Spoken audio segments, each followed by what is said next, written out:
Jaya Radha Madhava Kunja Bihari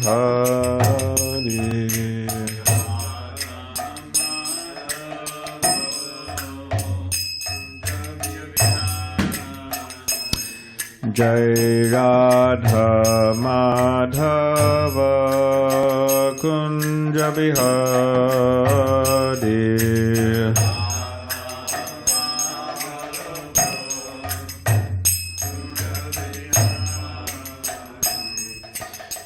Gopi Jana Vallabha Girivaradari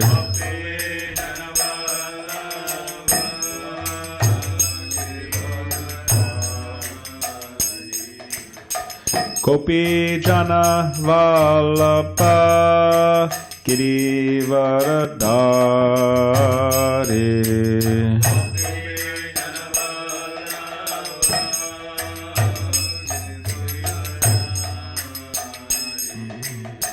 Yashodanandana Prajajana Ranjana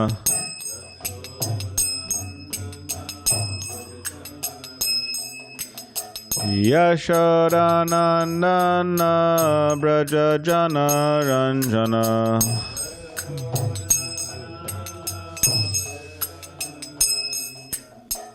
Yamuna Tira Vanachari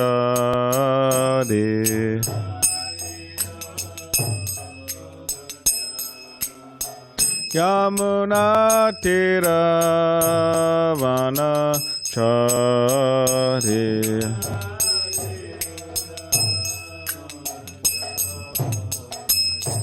Jaya Radha Madhava Kunja Bihari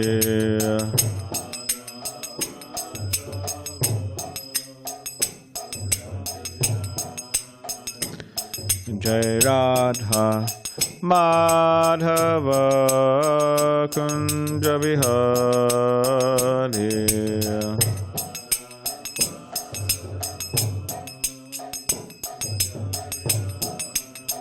Jaya Radha Madhava Kunja Bihari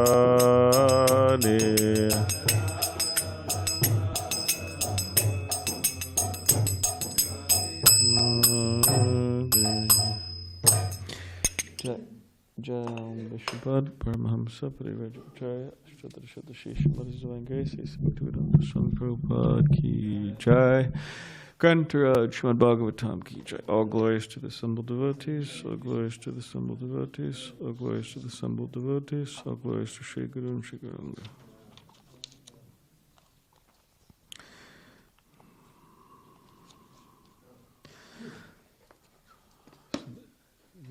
Baladev Vidya Bhushan and Ganga, yeah. Disappearance of Baladev Vidyabhushan.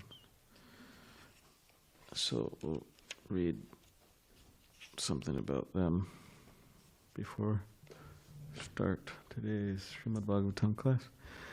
Srila Baladev Vidyabhushan, Sri Govindadas, appeared in the 1600s near Remuna, Orissa. In his youth, he mastered Sanskrit grammar, poetry, and logic. After carefully studying the commentaries of Sankar and Madhva, he took initiation in the Tattvavadi disciplic succession of Sripad Madhvacharya. Baladev Vidyabhushan became a Digvijay Pandit, conqueror of all opponents, and began visiting the holy places. Wherever he went, he defeated the local sages, scholars, and sannyasis. In Jagannath Puri, he learned the super excellent philosophy of Sri Krishna Chaitanya from Sri Radha Damodar Goswami. Took initiation after converting to Gaudiya Vaishnavism. In Vrindavan, he studied Srimad Bhagavatam under Srila Vishwanath Chakravarti Thakur and worshipped Radha Shambhasundar. In 1706 AD, Vishwanath Chakravarti Thakur sent him to Gulta, near Jaipur, Rajasthan, to uphold the credibility of Mahaprabhu's movement. The local Ramanandis, a branch of Sri Vaishnavas, were claiming that the Bengali Vaishnavas had no right to worship Govindaji because they had no commentary on the Vedanta Sutra. Lord Govindaji himself directly revealed the Govinda Bhashya, a Vaishnava commentary on Vedanta, to Baladev Vidyabhushan. Using it, Baladev solidly established Gaudiya Vaishnavism as an independent philosophy. He also reinstated the Bengali Vaishnavas in Govindaji's service in Jaipur. Govinda Bhashya is the only Bhakti commentary on Vedanta Sutra. Srila Baladev Vidyabhushan was a Niskinchana Parama Bhagavat, fully renounced topmost devotee of Lord Krishna. His more than 24 books and commentaries have helped thousands of Vaishnavas understand the sublime philosophy of Krishna consciousness and the intimate writings of the six Goswamis. Since he was devoid of false prestige, he never wrote about his birth, parents, lineage, and personal life. According to Srila Bhaktivinoda Thakur in Navadvip Mahatmyam, in Chaitanya Leela, Baladev Vidyabhushan is Gopinath Acharya, the brother-in-law of Sri Sarvabhauma Bhattacharya. In Vraj, he serves as Sri Radha's eternal maidservant, Radnavali Devi. Srila Prabhupada, he wrote, and does anyone remember what he wrote? Yeah. Yeah, he dedicated Bhagavad Gita, this commentary. Yeah, and he used it extensively. So, Baladev Vidyabhushan, Ki Jai. All right, now we'll go to read something about Gangamata Goswamini.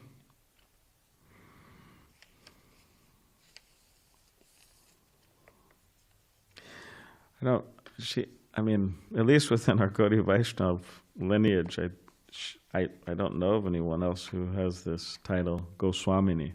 Does anyone remember? No? Oh. All right, well, that's... Okay, so this is something about Gangamata Goswami. From her childhood, Princess Shachi Devi, the daughter of King Naresh Narayan of Bengal, showed unalloyed devotion to Lord Sri Krishna. She was a princess. She even refused to marry on account of her genuine attachment to Krishna. After her father's demise, she ruled the kingdom, but she soon renounced it to find a bona fide spiritual master. Princess Shachi Devi met Sri Haridas Pandit, a leading guru in Vrindavan, and began performing devout bhajan to Govindaji. Although she became frail from undereating, she would always sleep on the Yamuna's sandy bank and rise before sunrise to clean Govindaji's temple. Daily she would hear Bhagavat Katha, see Govindaji's artik, circumambulate Radha Shamasundar's Leela stans, such as Vamsivat Sevakunj Niduvan Rasastali. Receiving encouragement from Sri Haridas Pandit, Shachi Devi completely dropped her false ego, put on rags, and went house to house in Vraj begging alms. The Vrajvasis were astonished by her severe renunciation. Taking her guru's suggestion, she went to Radhakund to associate with Sri Lakshmi Priya Devi Dasi, a dear disciple of Sri Haridas. Following Thakur Haridas's perfect example, Lakshmi Priya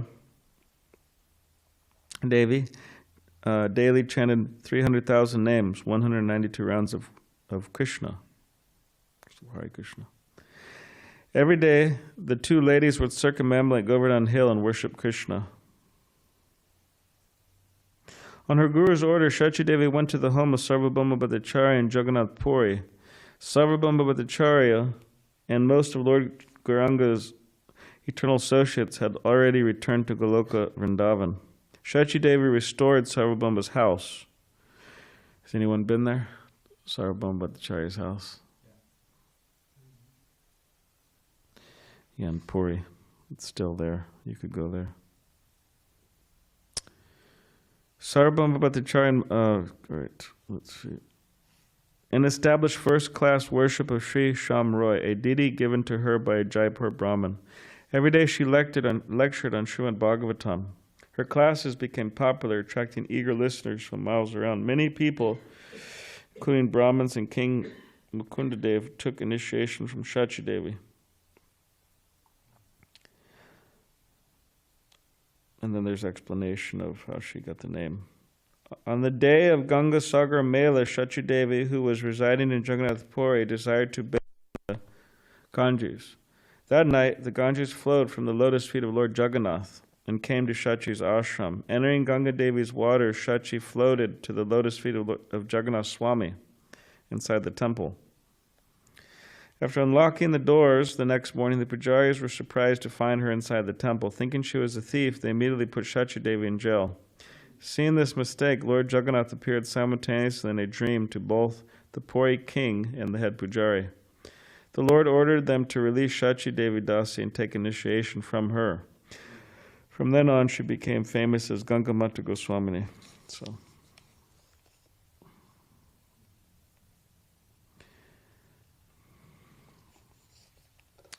all right, Shri Gangamata Goswamini ki jai. So, amazing. Om Namo Bhagavate Vasudevaya. Om Namo Bhagavate Vasudevaya. Om Namo Bhagavate Vasudevaya. So, Canto 8. Withdrawal of the Cosmic Creations. Chapter 12. Mohini Murti bewilders Lord Shiva. Text 12. Please repeat after me. Avatara Maya Drishta. I think we should try to replace this book. It's a little small for most people. And it's an old printing that has had some mistakes corrected. Ramamanasya te gunai so ham tad drashtum ichami yat te yoshid vapur dritam avatara maya drishta Ramamanasya te gunai soham tadrashtum ichami yate yoshid vapurdritam avatara maya drishta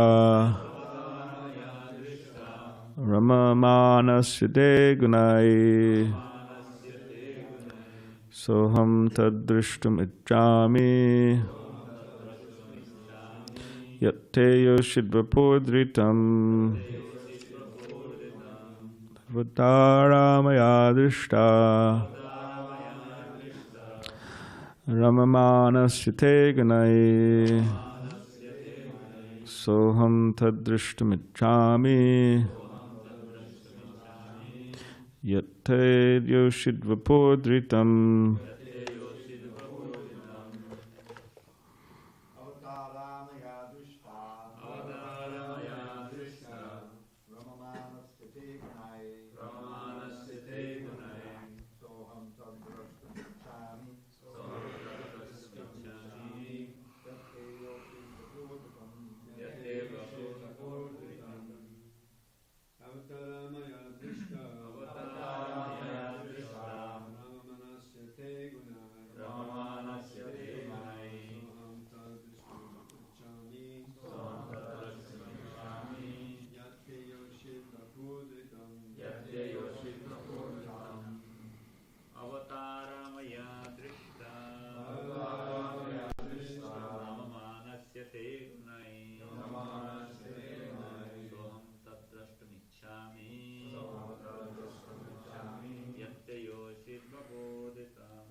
Tapas or Vijay? Avataro maya drishta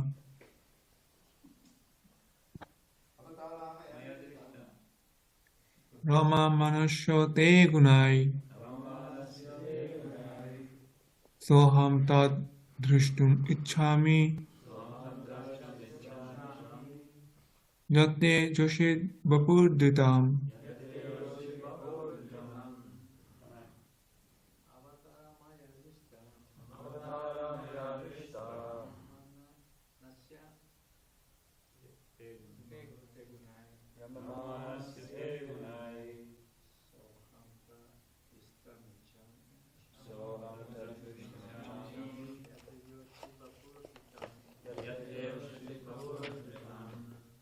Okay. Avatara.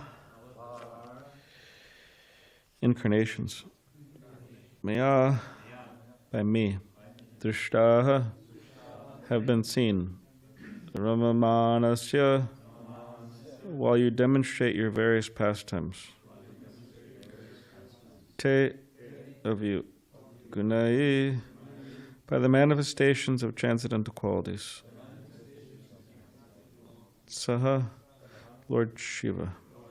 Aham, I. Tat, that incarnation.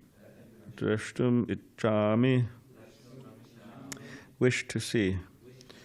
Yet, which. Te, of you. Yoshit vapuhu, the body of a woman. Drutam, was accepted. Translation. My Lord, I have seen all kinds of incarnations you have exhibited by your transcendental qualities, and now that you have appeared as a beautiful young woman, I wish to see that form of your lordship. Purport. Lord Shiva approached Lord Vishnu. Lord Vishnu inquired about the purpose for Lord Shiva's coming there. Now Lord Shiva discloses his desire. He wanted to see the recent incarnation of Mohini Murti, which Lord Vishnu had assumed to distribute the nectar generated from the churning of the ocean of milk. We'll read until purport of 15. So Govardhan could speak on 16 tomorrow. All right. Text 13. My Lord, we have come here desiring to see that form of your lordship which you showed to the demons to captivate them completely, and in this way enable the demigods to drink nectar. I am very eager to see that form. Shukadeva Goswami said, when Lord Vishnu was thus requested by Lord Shiva, who carries a trident in his hand, he smiled with gravity and replied to Lord Shiva as follows. Purport. The Supreme Personality of Godhead Vishnu is known as Yogeshwara. Yatra Yogeshwara Krishna. Mystic yogis want to acquire some power by practicing the yoga system. But Krishna, the Supreme Personality of Godhead, is known as the Supreme Lord of all mystic power. Lord Shiva wanted to see the Mohini Murti, which was captivating the entire world. And Lord Vishnu is gravely thinking of how to captivate Lord Shiva also. Therefore, the word Bhava Gambiram is used here. The illusory material energy is represented by Durga Devi, who is the wife of Girisha, or Lord Shiva. Durga Devi could not captivate Lord Shiva's mind, but now that Lord Shiva wanted to see Lord Vishnu's feminine form, Lord Vishnu, by his mystic power, would assume a form that would captivate even Lord Shiva. Therefore, Lord Vishnu was grave, and at the same time was smiling. 15. The Supreme Personality of Godhead said, when the demons took away the jug of nectar, I assumed the form of a beautiful woman to bewilder them by directly cheating them, and thus to act in the interest of the demigods. Purport. When the Supreme Personality of Godhead assumed the form of the beautiful woman Mohini Murti, The demons were certainly captivated, but the demigods present were not. In other words, those who maintain a demonic mentality are bewildered by the beauty of a woman. But those who are advanced in Krishna consciousness, or even those on the platform of goodness, are not bewildered. The Supreme Personality of Godhead knew that because Lord Shiva is not an ordinary person, he cannot be bewildered even by the most beautiful woman. Cupid himself tried to invoke Lord Shiva's lusty desires in the presence of Parvati, but Lord Shiva was never agitated. Rather, the blazing fire from Lord Shiva's eyes turned Cupid to ashes.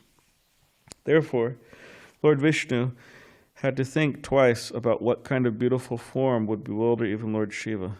Consequently, he was smiling gravely. As stated in the previous verse, Prahasya Bhava Gambiram. A beautiful woman generally cannot induce Lord Shiva to be lusty. But Lord Vishnu was considering whether there was any form of woman who could enchant him.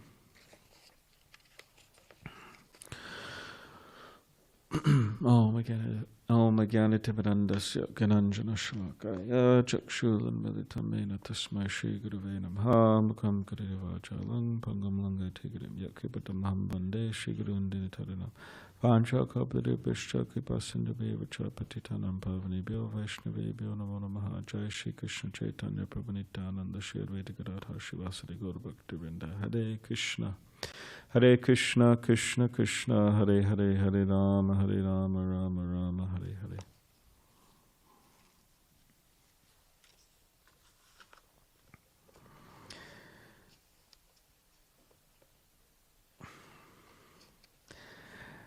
As living entities, we are by nature attracted to something or someone. We're always in a state of, or we're always wanting to be in a state of, and we actually are in a state of being fascinated by something or someone, admiring something or someone. We're pleasure-seeking beings. We have to be attracted to something. And as Srila Prabhupada explains in the purport, that those who are not advanced in Krishna consciousness, where he also says, or even those on the platform of goodness, they are forced to be attracted to the blazing fire, if we want to refer to it like that, the blazing fire of material energy, just as a moth is attracted to a fire. Helplessly, moth just enters into a fire. So similarly, the living entities without Krishna consciousness are helplessly attracted to material energy. And that is the particular case with conditioned souls in this material world, helplessly attracted to the material energy. And specifically here, being mentioned, Cupid. And what does Cupid do? Cupid shoots arrow to the heart of the living entity. So for a male, heterosexual male, that means what is that attraction? What is Cupid trying to do there? Trying to bewilder the soul by attracting the different senses. For example, eyes attracted to beautiful form, or ears attracted to beautiful voice, or nose attracted to beautiful scent, and so on, all the different senses. And that's how Cupid bewilders people in this material world and makes them mad, actually. And that's what our scripture says. Nunam pramatta kurate vikarma. Those who are simply after sense gratification are considered to be mad, insane. And reading this, we can also challenge ourselves. How much do I accept this statement? Do I really accept that those who are simply after sense gratification, do I accept them to be mad? Do I accept them to be insane? Do I accept this to be crazy? Because also there may be a tendency to think, well, what's wrong with a little sense gratification? Come on. Give us a break here, right? Just, a little bit. I know those who are mad are into it. Or like Prabhupada used strong language here, says demonic mentality. It's like, that's very strong language. So we could challenge ourselves in relation to these statements. So yeah, Cupid influences conditioned souls in this way, and in Krishna Lila or in Chaitanya Lila, Krishna is all attractive transcendental Cupid that is attracting everyone's senses. The ears of the gopis, for example, are attracted to Krishna's transcendental flute, and not just the ears of the gopis, the ears of the gopas and everyone is attracted to Krishna's transcendental flute. It says moving and non-moving living entities. Attracted to Krishna's transcendental body, his aroma, his form, and so on. So all the senses are attracted to Krishna. So again, we have to be attracted. So the whole idea in Krishna consciousness is to reawaken our natural attraction to Krishna, the Supreme Personality of Godhead, and to become free of the attraction to this material world, with you could say sex desire being the chief or the main binding force, cultured or uncultured, sex desire, or religious or non-religious.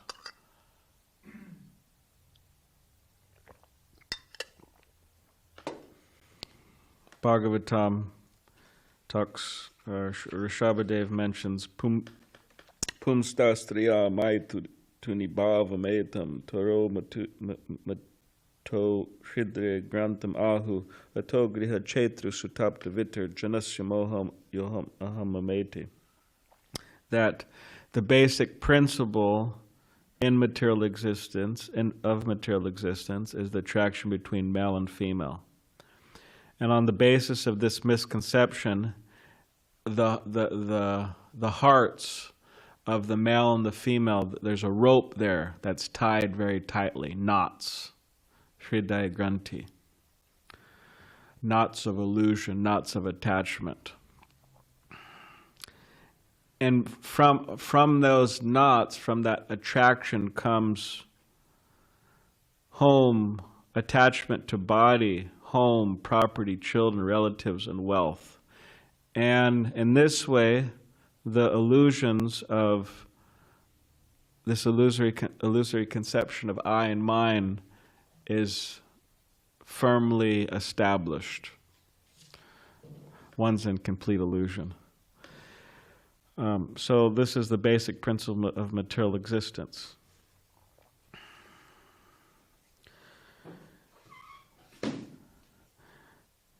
Now, of course, when we speak about Lord Shiva is not an ordinary person, obviously.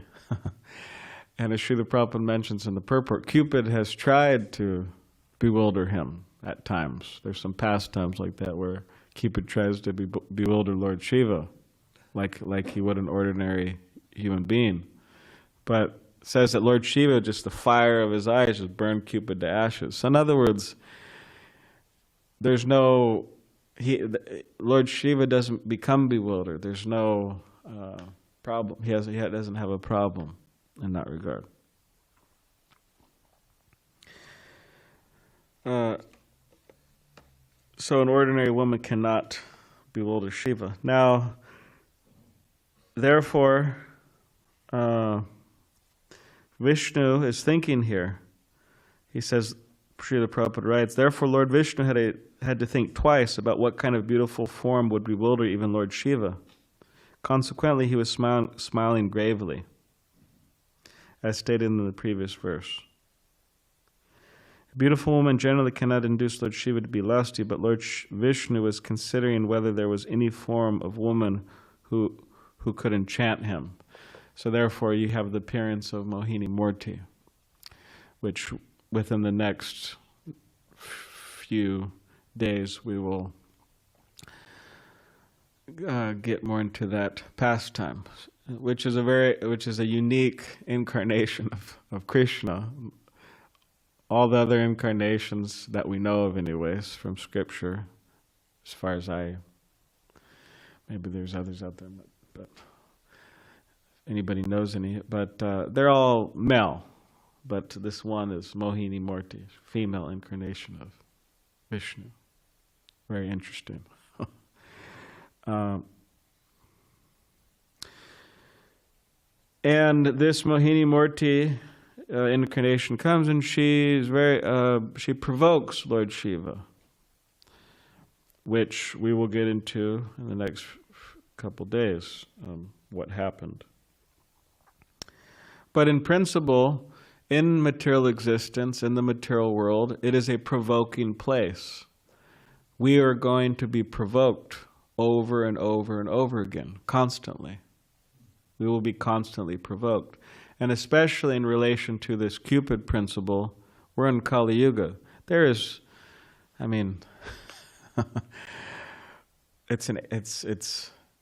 Cupid has a strong hold on everyone in this age, especially age of Kali. This is what, people's mind, this is what their minds go to. This is what they're all about. So we cannot be surprised. Oh, I was provoked. I was provoked today. Well, what do you expect? We are going to be provoked. It's the nature of this world. So, understanding that we're going to be provoked, we have to fight back. We have to push back.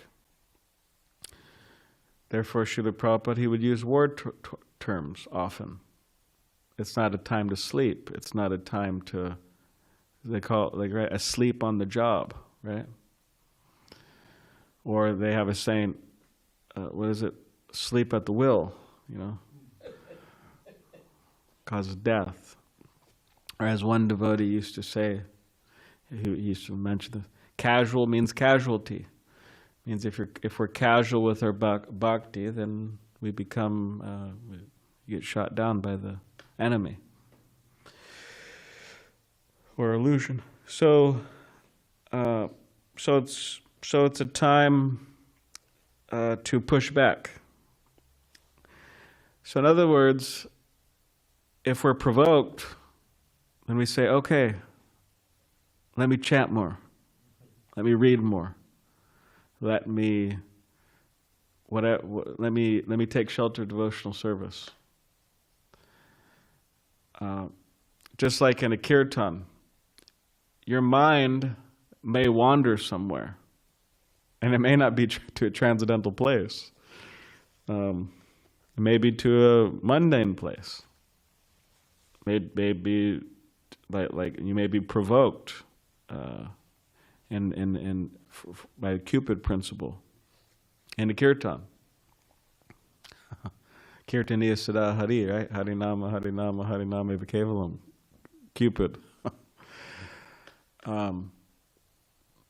So what do you do at that time? What is one supposed to do at that time? Just surrender to the mind drifting to the Cupid principle? No. You fight back, push back, chant louder, dance in kirtan, chant louder, and that whole thing can just, that which was bewildering or at least distracting or whatever it may be, could just flip and turn into transcendental happiness in relation to Krishna. Japa, similar principle.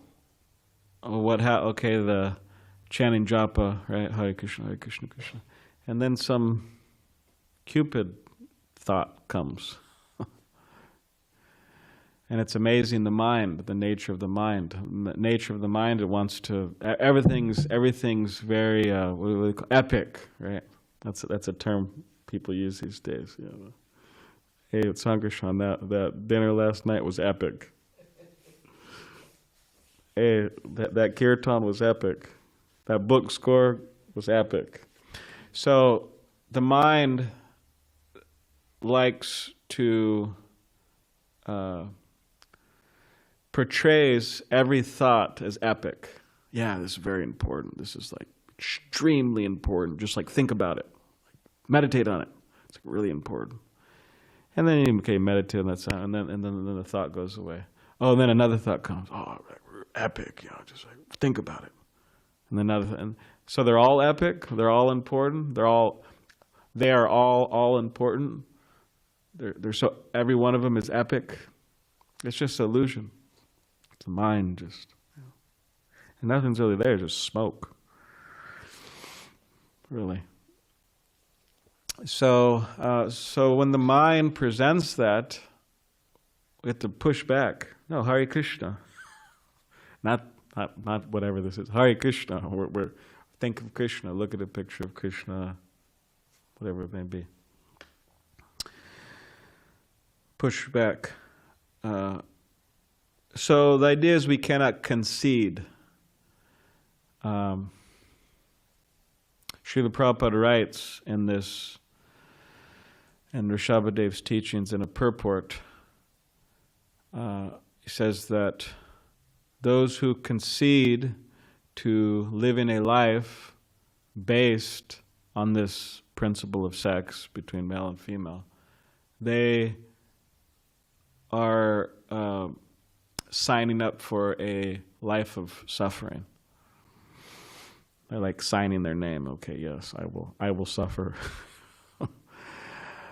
In other words, those chasing after materialism and forgetting about Krishna, they have to suffer. So we cannot concede. Just like in a game, for example. Of course, we're not into these things, but just like, what is it? Cricket, or rugby or something. Maybe people know here or something. But in a game, if things aren't going well, the opponent team could just say, all right, we concede. In other words, you're winning, and so we give up. We concede. We surrender. So a devotee should not think like that. That, oh, I'm being provoked. Oh, sex is so difficult. Whatever, desire so difficult. Oh, let me concede. Let me give up. It's impossible. From that it degrades into all types. It could degrade in all types of weird stuff. Just weird, strange philosophical misconceptions. But instead of conceding, a devotee should say, no, it's a fight. And whether one fights as a brahmachari or a grihastha or whatever the particular position, that there has to be a pushback, there has to be a fight.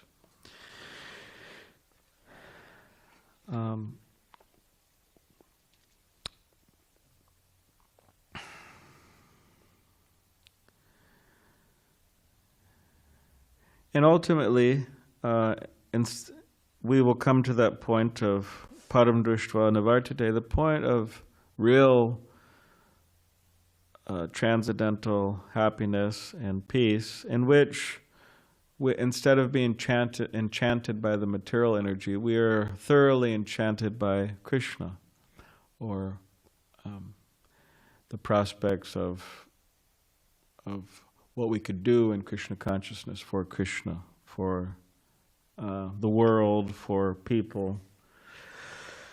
We'll be enchanted by that instead of enchanted by the material energy. Okay, so yeah, we'll hear more about this very interesting pastime. Govardhan will get into a little more, and then we'll even get even more into it on Saturday. So, all right, any questions, comments?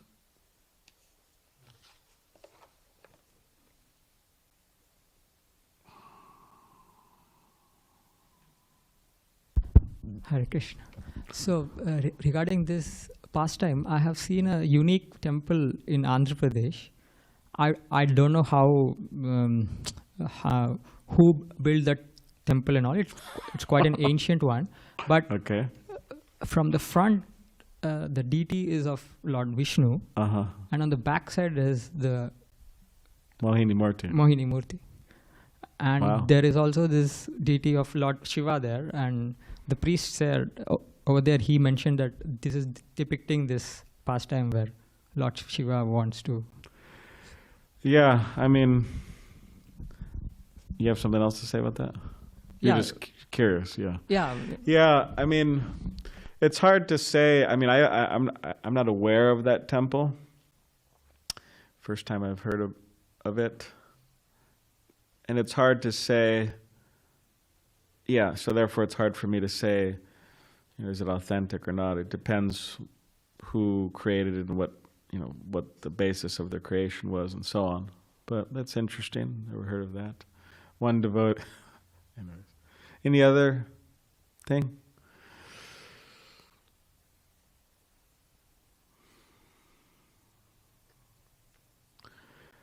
All right. Tapas? Yes. Why do you think they're trying to create a form to bewilder Lord Shiva? A feminine form to bewilder? Does anyone remember? Is there a reason? And who's trying to? Who's that?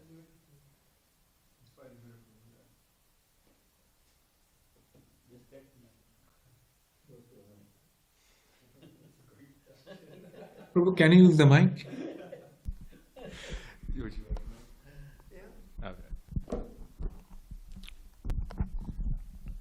So there's a struggle between the demigods and the demons to drink this nectar. So Vishnu created this form of Mohini Murti to distract the demons away from the nectar so that the demigods could come in and drink the nectar. Yeah. Yeah. Apparently, So Shiva was wanting to see that form. but somehow she's distributing this nectar, but the demigods aren't so bewildered like Lord Shiva. Mm-hmm. So why is that? Are they given some kind of special protection, or they were in a different mood? Yeah. In the purport, Srila Prabhupada explains that those who advance in Krishna consciousness, or even on the platform of goodness, are not bewildered. Now, Vacho vegam manaso kroda vegam jiva vegam madharapasta vegam etan vegam yovishaheta dira sarvam epimam prativim shashishyat, that a devotee who could control the urges of their tongue, belly, genitals, mind, anger, so on, speech, they can make disciples all over the world. So they're categorized as Goswami. Now that doesn't mean that the desires or the urges are non-existent. They control them. So when we talk about not being bewildered, again, devotees and those in Krishna, those in Krishna consciousness and those in goodness, there may be provoking situations, but they're not bewildered in the sense like a demon would be. A demon's just, completely enthralled, infatuated, addicted to this type of enjoyment. Whereas a devotee, and especially Srila Prabhupada writes, a devotee who's advanced in Krishna consciousness, and even those in mode of goodness, are not bewildered by this. They're able to keep their sanity.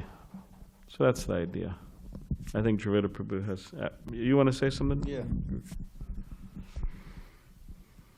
So, I mean, it is a little puzzling in the sense that the demigods, if you just say, okay, Mohini Murti, so she distributed the nectar to the demigods, but why didn't they become like Shiva becomes? We'll read about it.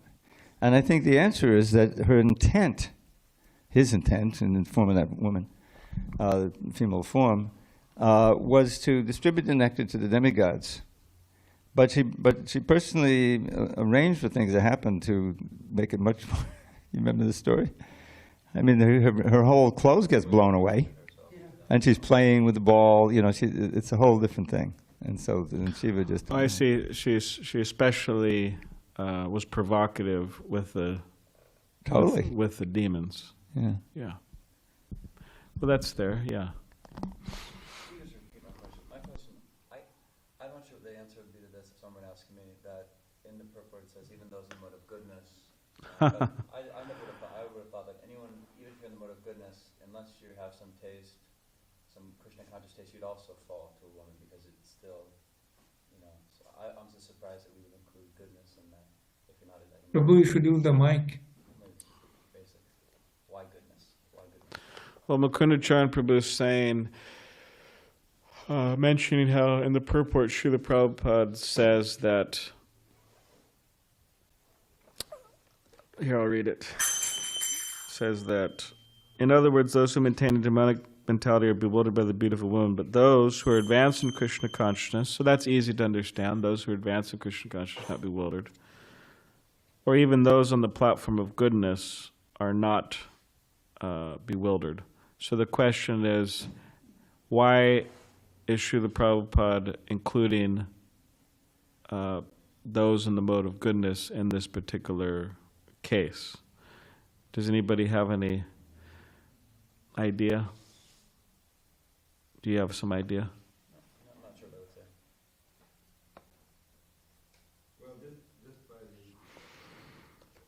by the names of the modes. You got the mode of passion and the mode of ignorance. But the mode of goodness, I mean, one of the ways in which you attain the mode of goodness is through self-control. I mean, you show that you are in the mode of goodness by not yielding and not, be practiced to not yield to the urges that you mentioned.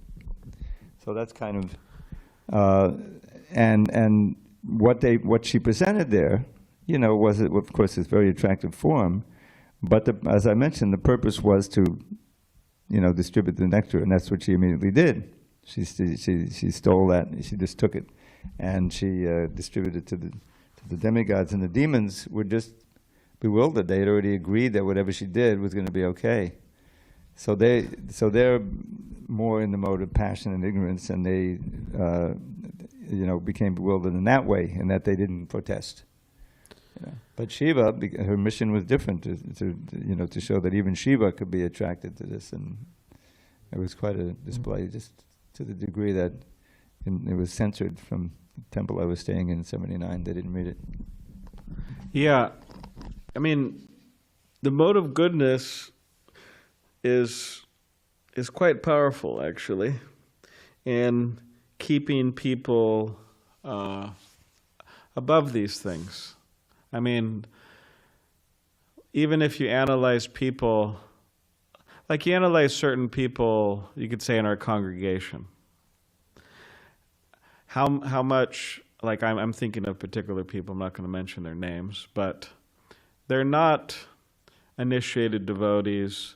They're not, at least externally, like, and you could say maybe by their activities, not sadhakas, spiritual practitioners, but they live a life that is very good. Like, they're very pious, good people. And of course, you could say, well, how can you how can you prove they're not bewildered or this and that? But at least externally, and what we can verify, that they're like above a lot of these things. Like, they're not going to become, not going to leave their wife and just chase after a bunch of women just because of their desires or something. So in other words, that mode of goodness gives them a lot of strength to resist things that those in the mode of passion, ignorance, cannot resist. So that's something. All right, so we'll stop there. Granted, Srimad Bhagavatam ki